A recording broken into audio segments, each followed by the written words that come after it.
Señoras, señores, buenas noches. Bienvenidos. Es un gran gusto recibirlos como cada martes y cada viernes aquí en Televisión Nacional. Está comenzando 3356.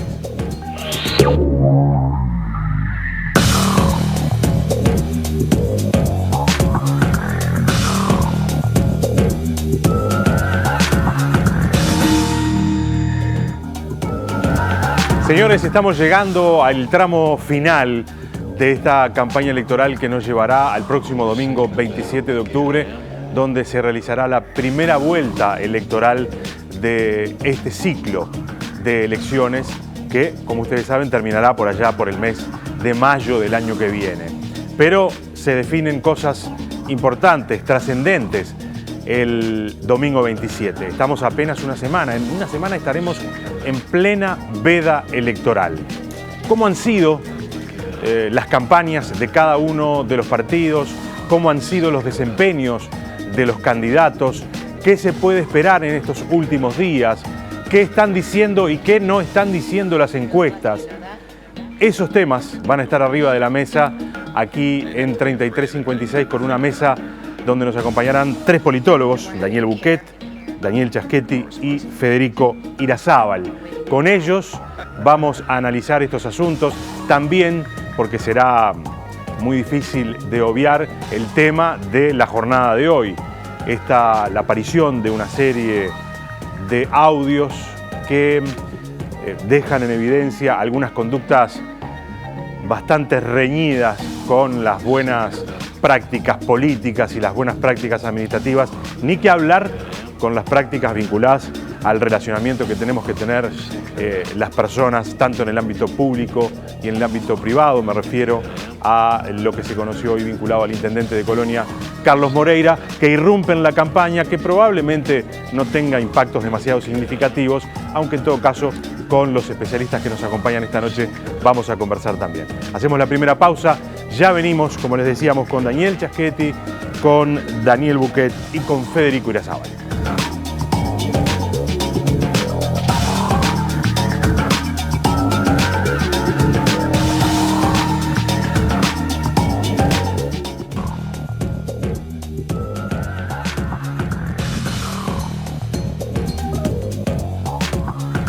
Señores, es un gusto recibir esta noche a Daniel Buquet, a Daniel Chaschetti y a Federico Irazábal. Gracias a los tres por acompañarnos. Un gusto. Un gusto estar acá. Bueno, estamos en el tramo final de esta campaña electoral. Yo pensaba, en general los partidos políticos y los candidatos tienen como muy controladito su entorno en momentos como este, ¿no? Nada se puede escapar demasiado, da la sensación de que todo tiene que fluir. Esta es una semana crucial y más en esta elección parece ser. Y hoy explota un asunto que me parece que no estaba en las cuentas de nadie y viene a generar al menos un poco de ruido en esta campaña y en este último tramo. ¿Qué puede pasar? ¿Cómo lo han visto esto y qué impactos puede llegar a tener? Faltan 6 días de campaña y tener que hacer una conferencia de prensa como la que hizo hoy Lacalle Pou no es nada agradable, ¿no? No sabemos qué impacto puede tener, si esto va a modificar las intenciones de votos o si alguien va a cambiar el voto por esta situación, pero parece bastante claro que es un hecho que no ayuda, al menos. Que no ayuda y que pone en un brete al candidato, ¿no? A mí me parece que hizo lo correcto, que es distanciarse del hecho. Tal vez alguien puede decir, bueno, pero va a seguir siendo candidato al Senado, Moreira. E intendente. El Partido Nacional puede dar un paso más todavía y puede enviar una carta a la Corte pidiendo que si sale electo no lo proclamen. El otro que sale herido es Larrañaga, ¿no? Porque Larrañaga con su lista está haciendo una apuesta fuerte, con un discurso duro y que le ocurra Además, esto. Además ha sido uno de los hombres fuertes, ¿no? de Larrañaga. Es el 2, ¿no? Es el 2. Y de los pocos que pudo retener de su red de intendentes que se le fueron yendo en la búsqueda de una alternativa que no resultó demasiado atractiva, y justamente una de las figuras, tal vez la principal figura que le quedaba, bueno, pasa a una situación de estar como mínimo mal visto socialmente. O sea, es malo. La respuesta contundente es la forma de de achicar daños. De minimizar el impacto. Exactamente, es lo único que cabe. No sabemos qué efecto puede tener. Por cierto, la calle Pou había manejado a Moreira como un posible candidato a vice. Estará suspirando aliviado en ese caso, ¿no? Porque hubiera sido otro el escenario. Bueno, ni hablar.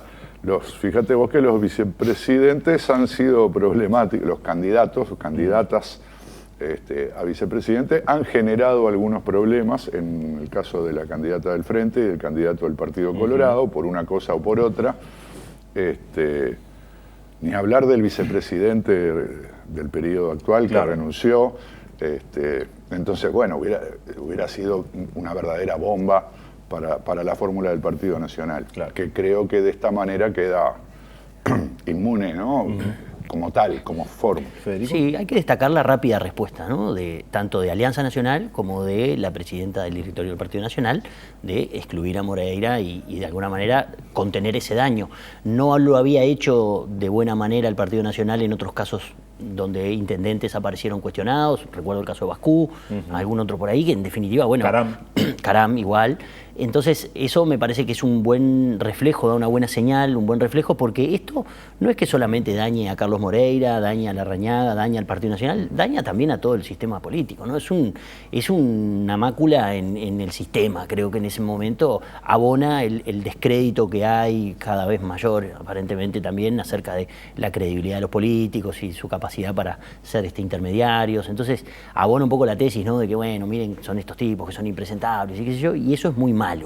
Creo que también obedece a un perfil generacional, ¿no? Sí, donde algunas prácticas parecían estar bastante extendidas. Exacto. Y eran aceptadas, ¿no? Entre Exacto. comillas. Entonces, ahí hay varias cuestiones que son reprobables, es decir, está reprobable la cuestión del acoso, está reprobable la cuestión del acoso sexual, la cuestión del acoso laboral, la presión para obtener un cargo, es decir, es muy feo el episodio, pero sí destaco la rápida reacción, en este caso del sistema, y creo también que el resto de los protagonistas, digamos, de esto, no aprovecharon para pegar en el piso, que también me parece que es positivo. Es decir, sí, de todas maneras, yo creo que se va a agregar como un tema de discusión en estos días que quedan el asunto de cómo ingresan los funcionarios a la función pública, ¿no? Sobre todo porque el Frente Amplio está mostrando, eso lo vi en redes, un proyecto de ley que envió hoy que no fue tratado. Para que se ingrese en la función pública solamente en las intendencias, se ingrese por concurso.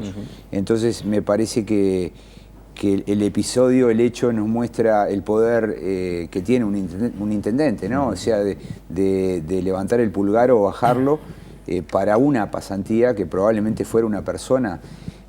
La mujer que aparece en el audio está pidiendo una pasantía no para ella, sino para otra persona. El mismo Moreira dice que ya dio más de 100 y que no puede dar más. En el audio dice 15.000 como una cosa exagerada, pero luego él en la conferencia de prensa dijo que eran 100. Pero lo cierto es que esto nos está hablando de discrecionalidad, de una forma de hacer política muy particularista, que yo creo que va a ser cuestionada fuertemente por el Frente Amplio y tal vez por algún otro actor. Una forma de hacer política que... Igual no es exclusividad de la Intendencia de Colonia, ¿no? Es la forma de hacer política que el sistema político uruguayo, el sistema hegemónico uruguayo, digamos de mediados de siglo, adoptó. El particularismo, la retribución, el club político, el clientelismo, los favores, ya sean puestos públicos, jubilaciones o líneas de teléfono. Y mecanismos que el propio sistema político fue tratando de acotar y restringir en un larguísimo proceso de reformas, la llamada reforma del Estado, que nadie hace la reforma del Estado, pero el Estado se viene reformando desde la década del 60. Las primeras leyes que prohíben el ingreso de funcionarios públicos son de la década del 60. La Constitución vigente, que se le llama del 67, digamos, es una Constitución que trae normas restrictivas, por ejemplo, que el Parlamento no puede incrementar el gasto sin financiarlo. Crear empleo público, por ejemplo. Crear empleo público, es decir, las reformas posteriores, las que se hicieron en las empresas públicas durante los gobiernos colorados y blancos. De los 90. Hasta las reformas que luego continuó haciendo Frente Amplio, promoviendo el ingreso por concurso a la administración pública, la reforma del Banco de Previsión. O sea, hay una forma de hacer política que no se inventó ahora y que se resiste a desaparecer. ¿No? Sí. El Estado tiene mecanismos para hacerse trampa. Todo esto es perforable. Claro. Todo esto es perforable. Por eso nunca se hace la reforma del Estado, sino que se va haciendo poco a poco. Porque las intendencias tienen muchas formas de hacer esto. Las intendencias, cuando no contratan empleados públicos, contratan empresas para caminería y le dicen al empresario, te mando un agente a ver si la podés contratar para los trabajos. Claro. Es muy difícil decir, bueno, se terminó el clientelismo, ¿no? Pero lo que viene haciendo el Estado es tratar de restringir los incentivos para que esto ocurra, y lo que está ocurriendo, yo creo que sobre todo en los últimos años, es la visión negativa de la sociedad al respecto, ¿no? Cada vez más negativa. Baja tolerancia. Porque acá está sobre la escena el tema del abuso de poder, que es absolutamente cuestionable. Pero el abuso de poder es un aspecto más bien individual. El otro es un aspecto sistémico. Claro. El intendente tiene además mucho poder, ¿no? Es decir, esto muestra el poder discrecional que tiene, porque además el legislativo a nivel departamental tiene mayoría automática. Entonces, y es muy débil. Y es débil, los ediles no tienen capacidad para doblar unas decisiones como estas, es decir, hay controlar de manera eficaz. No hay un parlamento departamental, digamos, como podría haberlo a nivel nacional, que frenara algunos abusos como estos. Ahora, esto no es tema para este programa, pero eventualmente un título. No es momento de, digamos, construir una institucionalidad nueva ahí, dar más poder a las juntas departamentales, que tengan alguna capacidad de acción un tanto más... Hay que reformar la Constitución. Los ediles son honorarios, en la realidad no lo son, porque cobran viáticos. De manera encubierta, viáticos muy jugosos en algunos lugares. Es un aspecto que la democracia uruguaya tiene en el debe, ¿no? Mejorar la calidad de sus instituciones a nivel subnacional, eso sin duda. Nada, esto era un tema inevitable porque emerge hoy en la tarde. Les propongo lo siguiente. Vamos a ver un par de tapes, 4 en realidad, no son un par en cada bloque, son simplemente el disparador para empezar a hablar de esto que decíamos al comienzo. ¿Cómo han sido los desempeños de los partidos políticos y de los candidatos, tanto candidatos presidenciales como los candidatos a vice? Y les presento ahora el primero de ellos, que es un candidato a vice, el candidato a vice de Cabildo Abierto, Domenech. Si le parece, lo vemos y después venimos.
Señores.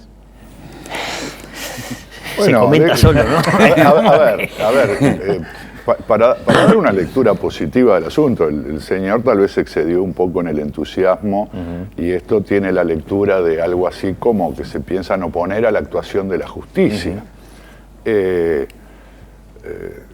Tal vez lo pensó, no sé, tal vez se inspiró en eso. Pero en realidad él dice que los cabildantes van a impedir que lo metan presos con miles de votos. Bueno, yo le digo una cosa simple. Son 75.000 votos. con 75.000 votos de los cabildantes pueden impedir que Manini vaya preso si es que un juez decidiera procesarlo, como se decía antes, ahora no sé cómo se dice. Formalizarlo.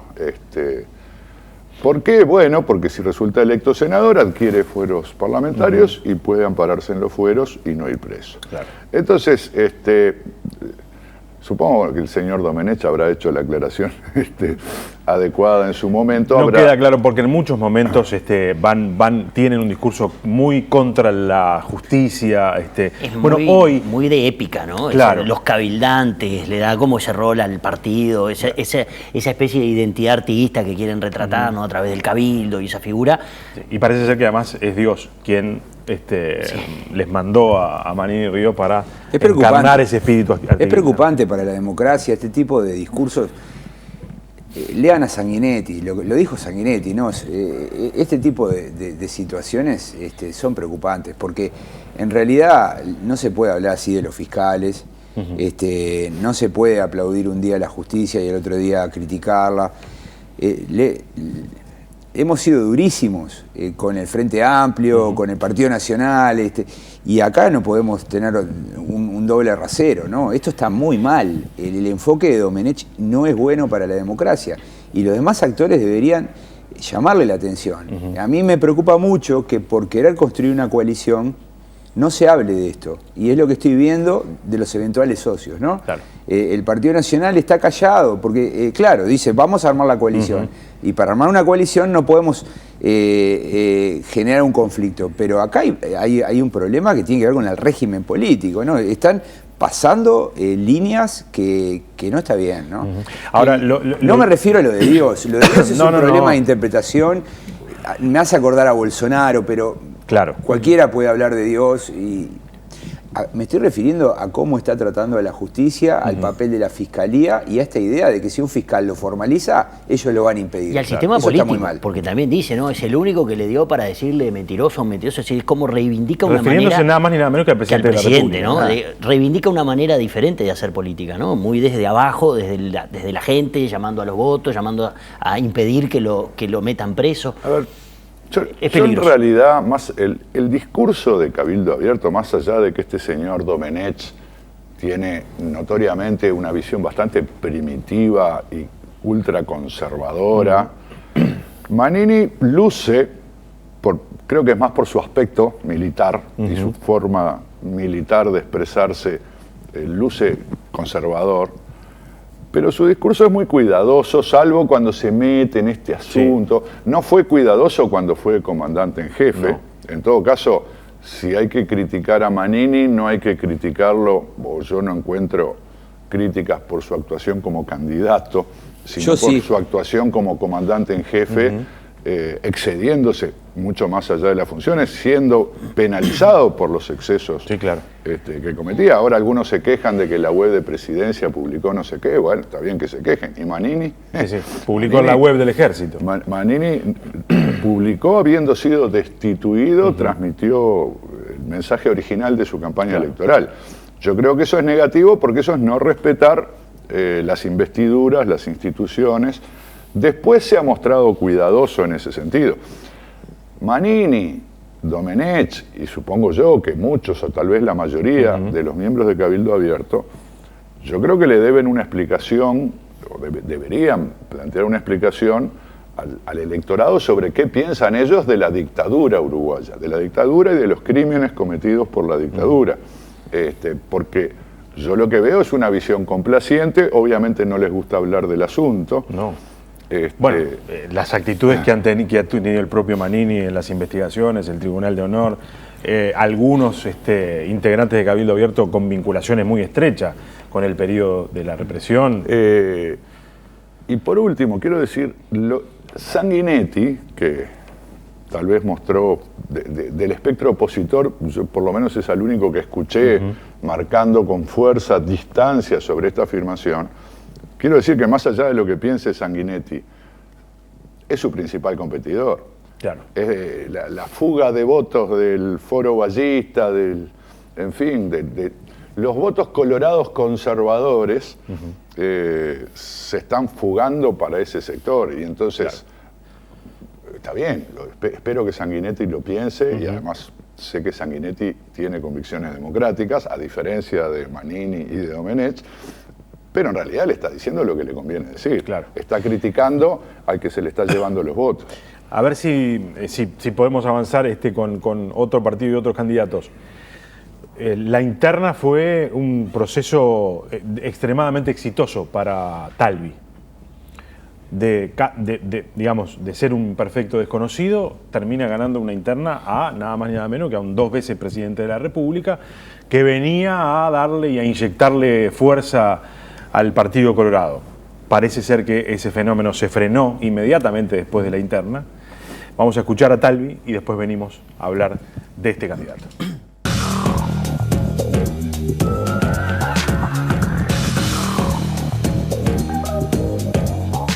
Nosotros vamos a apostar primero y antes con nada de aquí a octubre a consolidar los partidos establecidos. El país precisa a partir del 1 de marzo tomar decisiones muy importantes. Precisa gobernabilidad, pulverizar, fragmentar, ya sabemos que hace al país ingobernable. Así que vamos a apostar para consolidar a los partidos establecidos, los que ya tienen proyecto, programa, propuesta y representación parlamentaria. Después de octubre, cuando veamos estos partidos nuevos, ¿qué representación tienen parlamentaria? Bueno, entonces se abre otra etapa, porque ahí veremos si tienen representación primero y segundo, si teniéndola tienen compatibilidad con el proyecto de país que pretendemos llevar adelante. Se tienen que cumplir las dos condiciones, pero es prematuro, o cuando se demuestre que tienen representación, entonces serán interlocutores válidos. A propósito, pusimos este fragmento de una entrevista que le hacían a Talvi aquí en Televisión Nacional, porque inmediatamente pasaron 10 días y Talvi ese discurso, digamos que recogió un poquito y ya lo incluye a Manini Ríos dentro de una coalición en la cual él estaría, ¿no? Sí, ¿Qué pasó con Talvi? Talvi sufrió, me parece, pérdidas por los dos costados, ¿no? Sufrió una pérdida por su costado izquierdo. Seguramente habría captado en su momento votantes desencantados del Partido Independiente, del Frente Amplio, que lo vieron como una solución o como una inyección tal vez de social liberalismo, ¿no? Como se vendió en su momento, y con algunas declaraciones que tuvo me da la impresión que ahuyentó a buena parte de ese electorado. Y después perdió por derecha los votos que en la interna seguramente acompañaron más a Sanguinetti, y que también algunos votos que eran de Pedro Bordaberry, de Vamos Uruguay, más pegados a la derecha del Partido Colorado, que vieron en Manini un candidato mucho más atractivo, mucho más personificador de algunos valores, de algunos ideales, que están más vinculados con el electorado conservador, que Talvi no los encarnaba, y que por lo tanto también perdió por ahí. Claro. Y Talvi en un momento pareció hasta dudar, ¿no? Quedó como, no sabía si se tiraba para un lado o para el otro. Esos 15 días que estuvo fuera de la campaña coinciden con esa pérdida de caudal electoral, y ahora lo está pagando muy caro, porque ese video que nosotros veíamos era un Talvi recientemente ganador de la interna, con un cabildo abierto sorprendente, pero no tanto, y que en definitiva ahora están, de acuerdo a algunas encuestas, casi empatados. Claro. A ver. Sí, yo creo que en los últimos 2 o 3 días Talvi capituló, aceptó que va a perder, que va a entrar detrás de la calle Pou, y bueno... ¿Solamente detrás de la calle Pou? Bueno, no sé, capaz que sale cuarto, puede pasar, pero yo creo que probablemente salga tercero. Y bueno, y tuvo que salir a decir cosas como que va a salir a recorrer el país pidiendo el voto para la calle Pou, que va a construir una coalición, que va a aceptar a Cabildo. Se está desdiciendo de cosas que venía diciendo, ¿no? Entonces eso me parece que todavía empeora las cosas, ¿no? Porque puede haber una parte de su electorado que se sienta, que perciba ese cambio y que sienta, bueno, que el candidato no está siendo firme en sus convicciones, ¿no? Entonces me parece como que la cosa no pinta bien. Que puede ¿no? ser un problema para lo que es la representación parlamentaria que termine teniendo el Partido Colorado. Sí, claro. Sí. Todo lo exitoso que fue Talvi en la interna, aparentemente lo fue deshaciendo a lo largo de la campaña electoral, mostrando virajes, yo creo que intentando corregir, ¿no? Recalculando, como dicen ahora los sistemas de localización. Esto es un recalculando. No sé si lo hace bien. ¿Cuál era el discurso de él? El discurso de él era: a mí no me vengan a hablar de la coalición a la que yo me voy a integrar, porque lo que estamos discutiendo ahora es quién va a liderar la coalición, y yo estoy compitiendo para liderar la coalición. Ese era su discurso. Sí, sí. Para mí ese discurso es bueno, claro. Se desarmó muy rápido. Claro, si con el correr del tiempo las encuestas te empiezan a mostrar cada vez más lejos, capaz que no podés seguir insistiendo. Digo, si Pablo Mieres saliera a decir ese discurso, no, yo ninguna coalición, yo quiero quedar segundo y pasar el bueno, no te lo creería. Entonces Pablo Mieres no puede decir eso. Con el empuje post-interna era relativamente. Bueno, yo creo que, yo no sé si en el momento que corrige está bien corregir, pero le está yendo mal, y a cualquiera que le va mal recalcula y dice: vamos a intentar esto otro. Ahora, el nuevo intento no te asegura nada. No. Lo sabremos y parece no haber salido bien. Lo sabremos en 10 días. Hacemos la segunda pausa en realidad, y ya venimos. Tengo un par de tapes más para ver, obviamente, quienes van a estar definiendo, parece ser, en noviembre. Serán Luis Lacalle Pou y Daniel Martínez. Vamos a ver cómo se han comportado en esta campaña electoral. Pausa.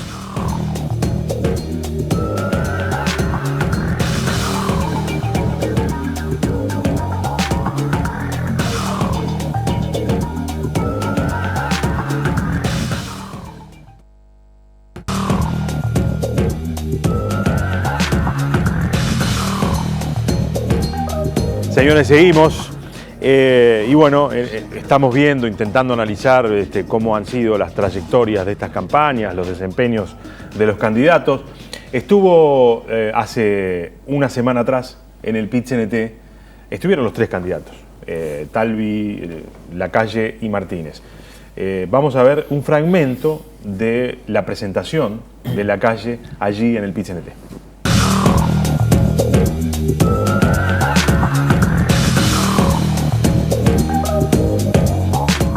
Yo veo con cierta preocupación, Fernando, algunos elementos aislados, pero se los tengo que decir, no vine acá para quedar bien.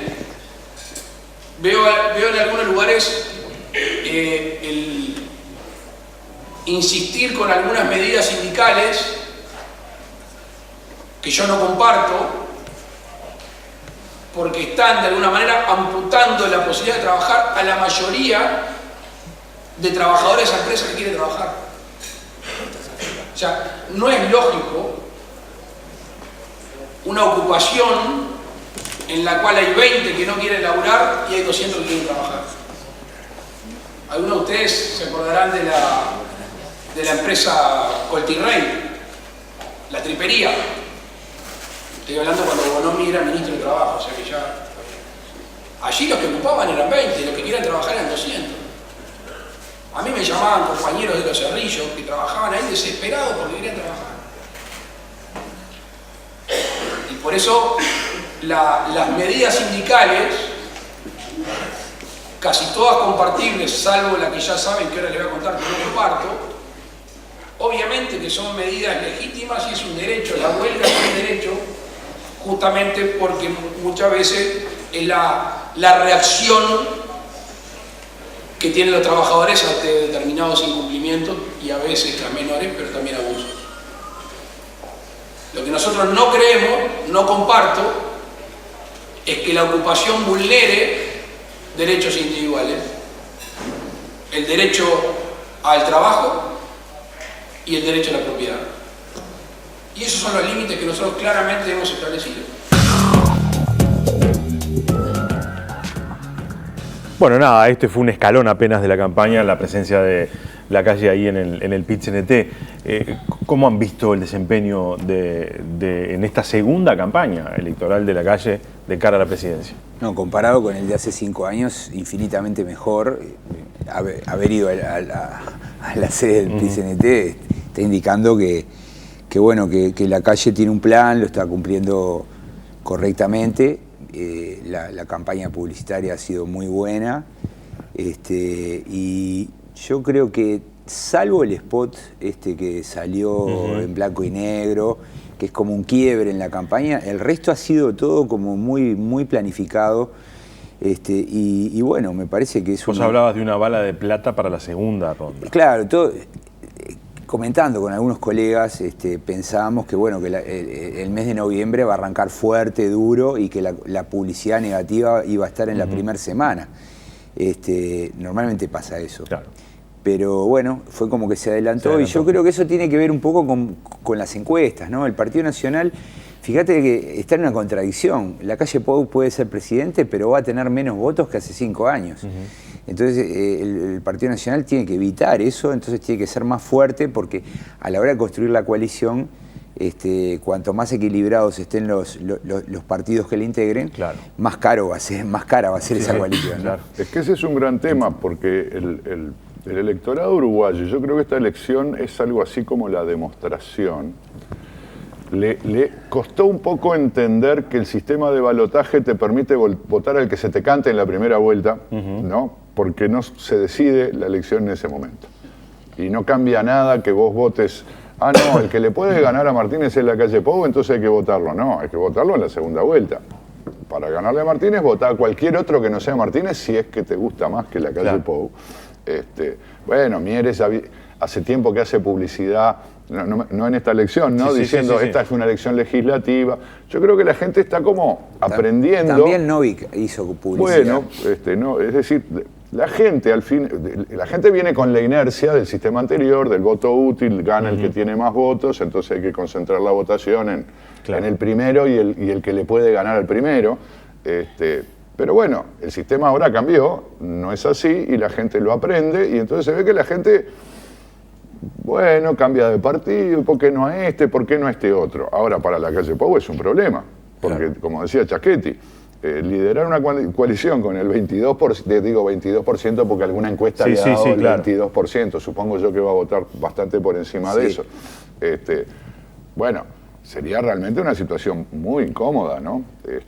Otra cosa, básicamente, es tener vos la mayoría de tu bancada es la mayoría de tu coalición, ¿no? Para eso necesitas el 30%, o estar cerca del 30%. Y yo creo que hay cosas como el meter una publicidad negativa, que están buscando eso, que no se le vayan los votos a otras opciones que a la gente le pueden parecer más simpáticas, atractivas, novedosas, o lo que sea.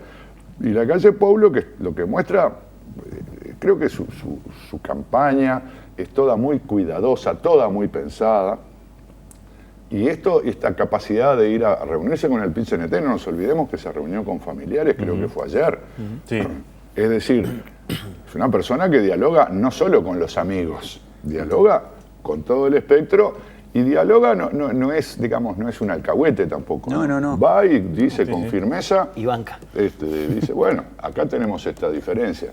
Yo creo que eso lo muestra, lo que tal vez hace 5 años no logró, fue mostrar una dimensión de estadista. Es decir, bueno, este señor puede ser presidente del Uruguay, está capacitado. Lo que Martínez le dijo, por cierto, en el debate, le dijo que no estaba capacitado. Yo creo que él está mostrando, obvio, además, los años no pasan en vano, la experiencia pasan no pasa para todos, ¿no? en vano, es una persona inteligente. Todavía es muy joven, en realidad. Bueno, es muy joven, pero creo que su padre fue presidente, no sé si más o menos a la edad que tiene.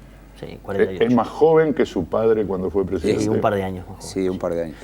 Tiene lo que pasa que a esta altura ya un rol o una estatura presidenciable, si se quiere. En la anterior era la sorpresa que le había ganado a Larrañaga, la interna, y que en definitiva, bueno, era un muchacho joven que quería ser presidente de la República, compitiendo con Tabaré Vázquez, además, que ya había sido presidente y que de alguna manera era una especie de gran buque, ¿no? Que no le pegaban de ningún lado. Hoy tiene una elección mucho más competitiva, tiene un candidato enfrente, digamos, tiene un candidato con mucho menos experiencia, con mucho menos simpatía, con mucho menos oficio, y por lo tanto luce, y en verdad no es que luce solamente, está más preparado, tiene 5 años de trayectoria parlamentaria, tiene 5 años de liderazgo del partido, porque la interna la ganó con comodidad, entonces eso... Y 5 años de haber construido esto, ¿no? Claro, y tiene un equipo. Está fuerte. ¿no? Ha generado un equipo de figuras que todos más o menos reconocemos. Creo que tiene además un liderazgo reconocido. Por todos. Y que supo imponer, incluyendo al fenómeno Sartori, creo que lo manejó bien. Muy bien. procesó muy bien el caso Sartori, hasta, bueno, hoy Sartori no creció todo lo que se esperaba, claro. no hace el ruido que hacía. Lo absorbieron. Lo absorbieron, exacto. La Alianza Nacional no logró tampoco consolidar y él tiene hoy un control mayoritario de su partido muy importante y además otro asunto es que ya se están hasta discutiendo cargos de un eventual gobierno, así que se lo ve presidente por parte de un amplio sector de la opinión pública, por lo tanto ha mejorado mucho estos hechos, ¿no? De ir a reunirse al PIT-CNT, hablar con familiares, lo muestra en una posición más conciliadora, tal vez menos arrogante que podía haber tenido hace algunos años y me parece que está bien. Que es un... Vemos a Martínez, ¿les parece?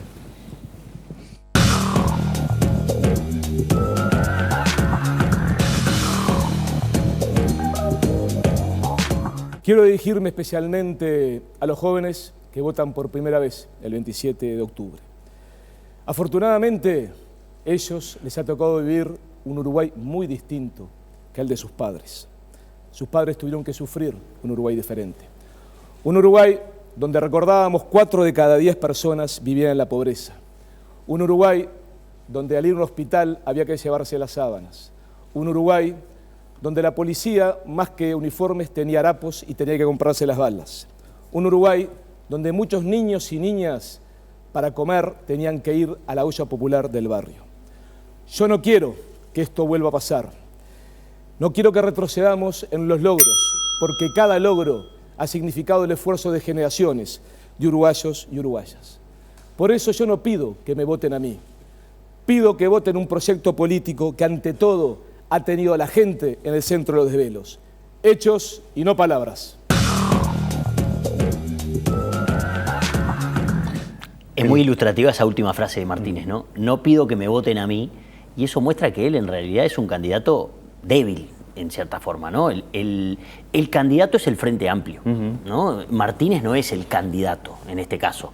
El rival, digamos, a vencer por parte de la calle Pou es más el Frente Amplio que Martínez. De hecho, lo vemos en las campañas de los distintos sectores que integran el Frente Amplio, por ejemplo, el MPP y otros. No aparece Martínez, no aparece la figura de Martínez, no aparece destacado su nombre en la fórmula. Sin embargo, en el Partido Socialista se apropian de Martínez solamente para ponerlo como figura presidencial, pero ni siquiera encabeza la lista al Senado. Si no, Martínez, si no gana la presidencia de la República, no tiene ningún cargo electivo. No está compitiendo por ningún cargo. Y eso muestra que en definitiva es un candidato que costó imponerlo, porque gana la interna de todas maneras con cierta comodidad, pero no con el apoyo de sectores importantes. Pero no costó, ganó tranquilamente la interna. No, pero quiero decir... Es más, yo tengo la idea de que casi que no hizo campaña. Hizo poca, pero el MPP, por ejemplo, no lo apoyó y le tiraron un par de candidatos a correrle por izquierda. Yo quiero poner otro matiz, porque yo creo que Martínez no es un candidato débil. Es obvio que Martínez no es ni Vázquez, ni Mujica, y ni siquiera Astori en el buen momento de Astori. Eso es verdad. No tiene esa estatura, pero no está tan lejos. Y ojo, porque Martínez sigue siendo el candidato más simpático. Es decir, la imagen de Martínez, que viene desde... Esta trayectoria de Martínez viene desde que fue admitido como precandidato por aquel congreso del 2009, que surgieron las 2008. Candidaturas de Mujica y Astori y la de Carámbula. Ese mismo congreso habilitó a Martínez a ser candidato presidencial. Y a partir de allí se generó una imagen, claro, yo diría más bien entre los frentistas, tal vez no en todo el mundo, de una figura que venía como de afuera, nueva, más joven, renovadora. Y yo creo que Martínez capitalizó eso, lo concretó en la competencia electoral en Montevideo, porque acá le ganó a Carolina Cose. No nos olvidemos que hace 5 años le ganó a Lucía Topolansky. A Carolina Cose tal vez Mujica y el MPP no la apoyaron con todo el entusiasmo. A Lucía Topolansky sí, es Lucía Topolansky, y le ganó cómodo. Entonces, yo creo que es un buen candidato, no es una figura ni nueva ni tan nueva. Está bien, es más nuevo que otros, pero es el intendente de Montevideo, el intendente de Montevideo, y tiene una imagen pública importante y tiene cierta trayectoria.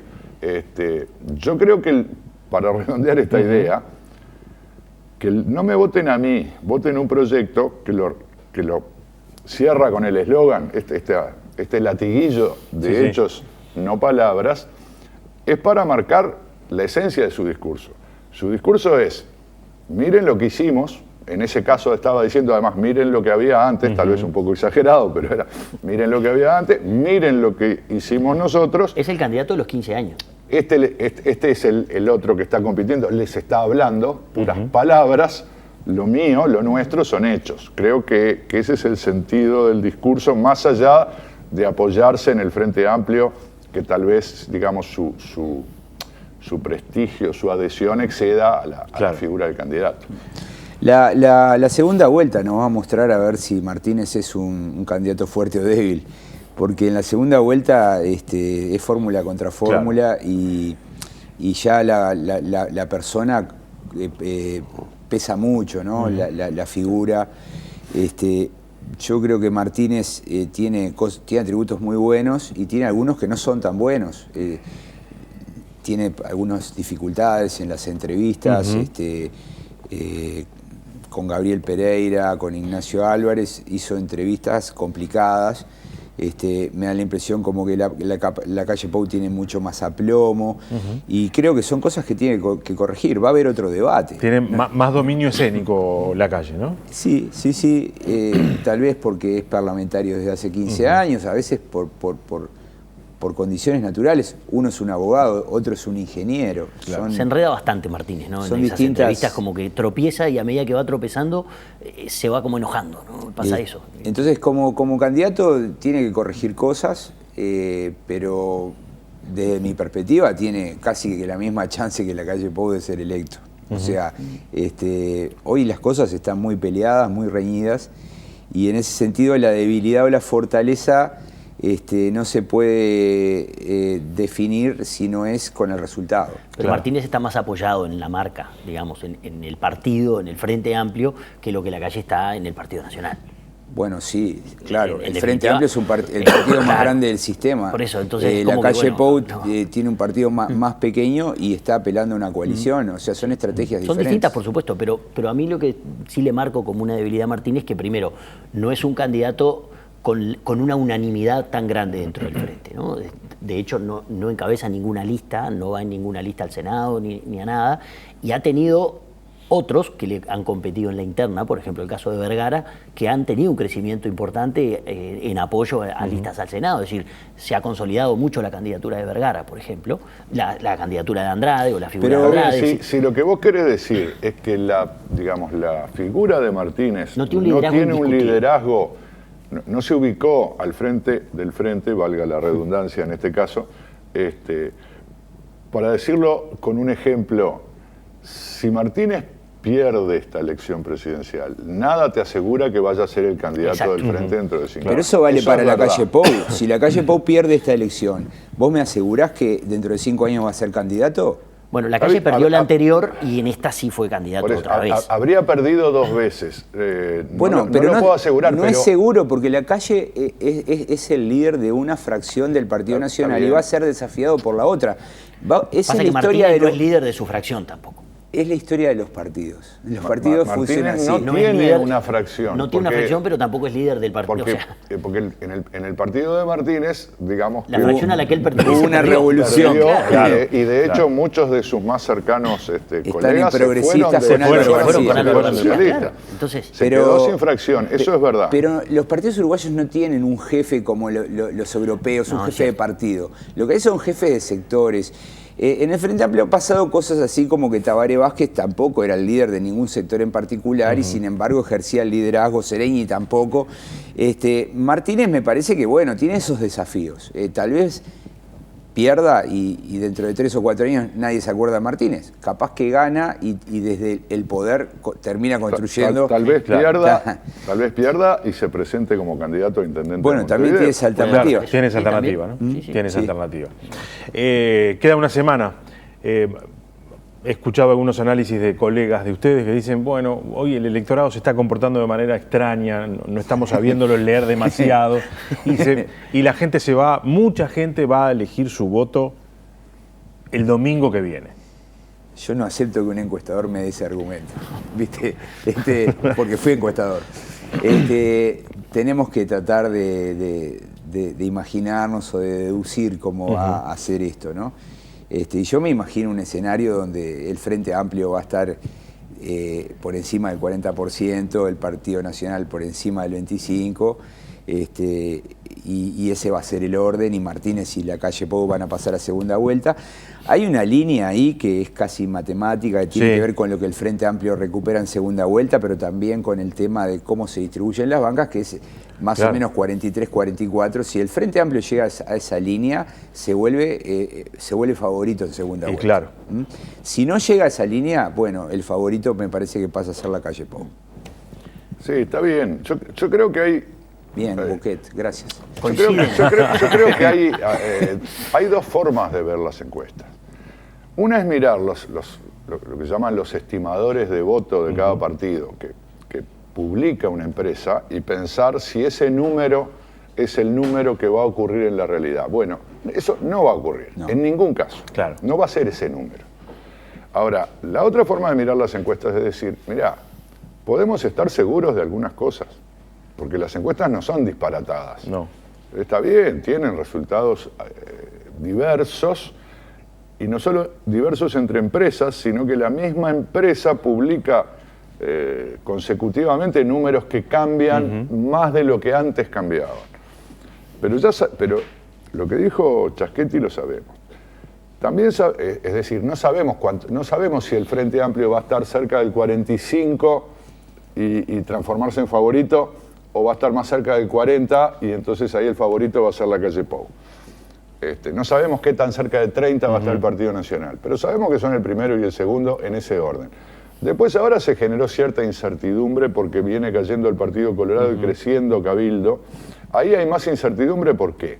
Porque no es lo mismo estimar el voto de un partido nuevo, que puede generar entusiasmo de opinión, pero que después capaz que no es tan fácil convertirlo en el acto del voto, en el comportamiento, ¿no? Eso pasó con la candidatura de Sartori en la interna fue un ejemplo del Partido Nacional. Entonces tal vez el Cabildo vote abajo de lo que están diciendo las encuestas y el Partido Colorado vote mejor de lo que están diciendo las últimas encuestas, y probablemente el orden sea ese. Listo. Frente Amplio, Partido Nacional, Partido Colorado, Cabildo y después todos los otros partidos que hoy por hoy no parece que ninguno saque más la cabeza que el otro. Yo coincido en que es un factor 30 de segundos. novedad.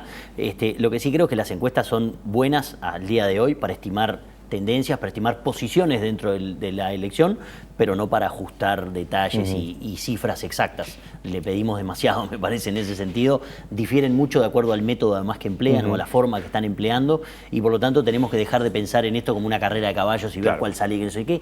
Esperar al 27 de octubre que estén los resultados, y ahí yo coincido que van a ser Martínez y Lacalle, con más menos votos cercanos uno al 40, el otro más entre el 25 y el 30, y ahí está la capacidad de cada uno para convocar después a la segunda vuelta. Señores, gracias por haber venido, un gusto como siempre. Gracias. Muchas gracias. Buen fin de semana, nos reencontramos la semana que viene.